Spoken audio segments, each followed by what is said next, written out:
Felt like the beginning of the end of Boston 2024's Olympic bid this morning when Mayor Marty Walsh called a press conference to announce that he would not cave to pressure from the USOC to sign a host city contract which would commit taxpayers to cover any cost overruns. Then a few hours later, the official word came down: the bid was dead, allegedly by mutual agreement of the USOC and local organizers. So how did this whole thing come undone?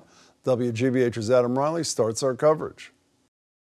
If you were a Boston 2024 booster, today started on an ominous note. At a hastily arranged press conference, Boston Mayor Marty Walsh told the U.S. Olympic Committee that if he had to sign a contract today, making Boston liable for cost overruns, our Olympic bid was finished. We have met every demand and every challenge, but I cannot commit to putting the taxpayers at risk. If committing to signing a guarantee today is what's required to move forward, then Boston is no longer pursuing the 2024 Olympic and Paralympic Games. At the time, it wasn't clear whether Walsh was playing hardball or the bid was already dead and Walsh was trying to save face. Either way, the mayor was defiant. I will not regret it all.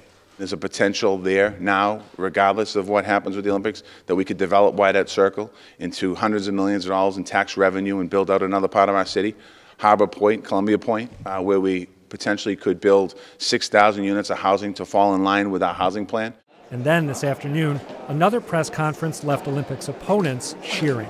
We've been informed that the USOC and Boston 2024 released a joint statement stepping back from the Boston 2024 bid for to represent the U.S. in the 2024 Olympics.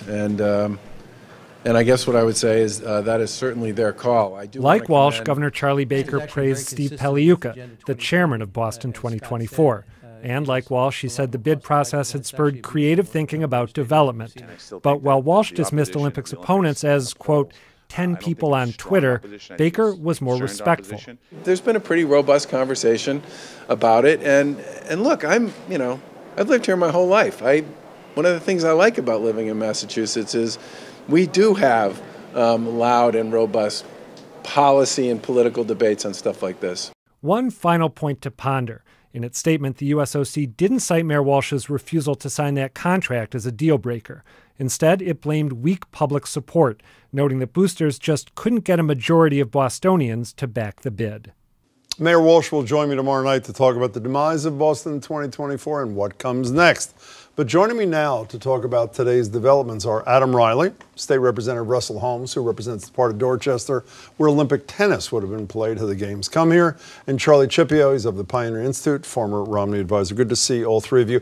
Starting with you, Charlie, I know that it's the mayor's refusal to sign the guarantee and Charlie Baker on a timetable that was not the USOC's, but there's a bigger story here. How did some of the most powerful, decent people in Boston fail so miserably here? Well, that really is the question. I mean, they started right out of the box by claiming a bunch of things that weren't true. Like what? That it wasn't going to cost anything, and that all the transportation improvements were already in the pipeline, and they weren't in the pipeline. And I mean, when you sort of start like that, you box yourself into a situation that becomes very, very hard to work your way out of, and you really do a lot of damage to your credibility. And how as many sort of good, expensive PR minds as they had sort of botch this as badly as they did really is the mystery here. You were an agnostic on this whole thing until they said the tennis was going to the Sportsman's Tennis in the Richmond Center. Sure. Then you bought it in big time. Why did this thing fail so badly? I think it comes down to just not enough marketing. I think that the No Boston folks got way out in advance with the messaging.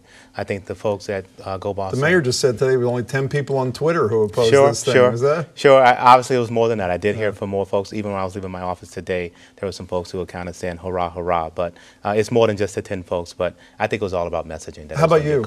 I think that there was a big structural problem, and that is you cannot say, we know what the outcome is going to be, and now we're going to have a conversation about why you should like the outcome. And that's what Boston 2024 tried to do. They didn't have the conversation about the games before we got the bid.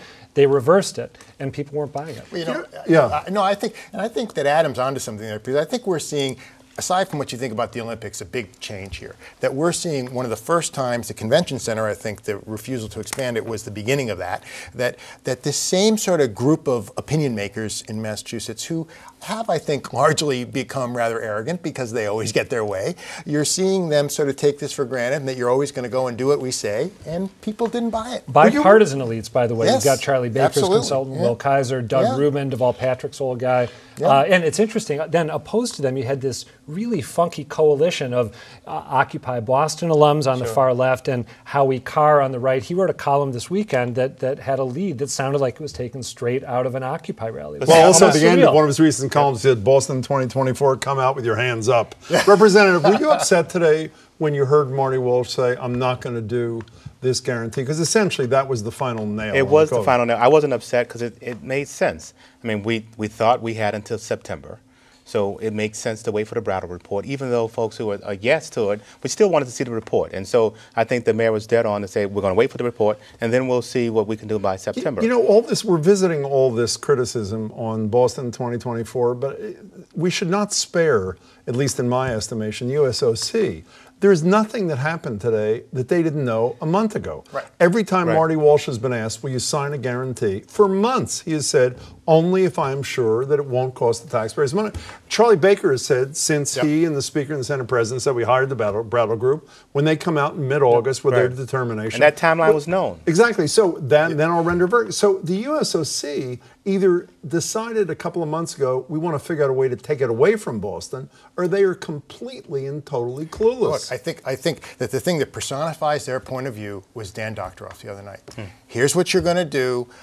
He was part of the debate Yes, team. he It was- Steve Pagliuca. yes. He's the guy from the New York City bid that failed a bunch Those of years you ago. who don't have the means to have been to 6 Olympic Games don't get a vote. And, you know, we know what to do. Oh, we didn't do it this way in New York, but this is what's best for you. Well, I think the only thing does that not kind go of over well. the only thing that kind of makes sense now is they still wanted some leeway, and so I'm still curious. Who's they? That USOC. Yeah. I'm thinking they may be really actually leaning towards LA.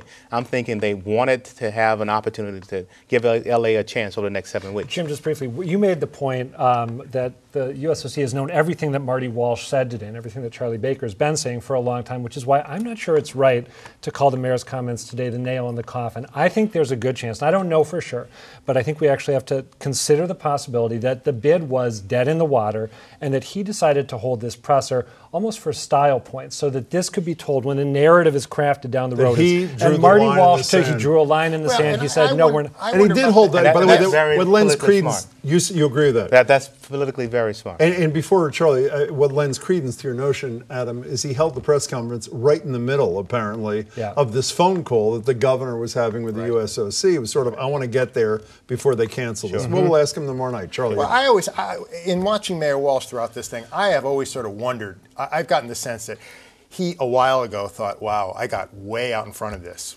really early, and maybe I should have waited for a few more of the facts. And I think that he was trying to pull back. I don't think not he was saying- that far out front. I think I it was do. clear that the mayor was supportive of the games. And then the other thing that came clear was that also we just didn't have the support we were expecting. You thought he should have been farther out I front, think he did you should. not? I think he should have been farther. You know, does anyone understand why, we talked about this before we went on the air, why were there not commercials? And we saw David Ortiz on the web, which I'm sure about 4.5 people saw. Sure. Why? These are pretty wealthy guys. had the money. Why did they not do television commercials, which, as we know in political campaigns, have a huge impact, and no Boston Olympics had no Because they're money. not used to doing politics. Well, they're used to being dictating. the executive. I think who Russell's then exactly runs right. down the. I think so, that's so right. your opinion then is the one that the Okay, organization takes. since the first time I ever heard John Fish speak, and he was sort of the grandparent of this whole thing, what he said, what the mayor said, what the reviled Doctoroff said in a story that Shirley Leung wrote in the Globe, is this is not just about the Olympics. It's about the future of Boston. Doctoroff, in that Shirley Leung column,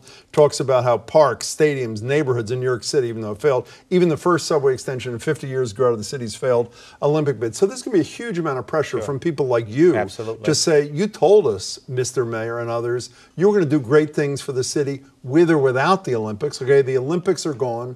Now it's put up or shut up time. Sure. In the case of Harambe Park, we already had a plan for what to do about Harambe Park, but obviously it was at a very small scale compared to what would happen with the Olympics. I just have had the experience when we turned down 178 or so million for 28X, and then the next thing you have, which is a busway down Blue Avenue, all we had then was just $250,000 or $300,000 for a study. That is the scale that I think now happens. You have billions of dollars possible to come in and do development with, and now you're going to have a much smaller number in the millions. You just can't do it at the same scale. You're right. We only have been on. You write a lot about these kinds of issues. Can they produce what they promised they produce, even if the thing failed? Well, they weren't going to produce it even if the thing went forward, first of all. So let's just be clear about that, in my opinion.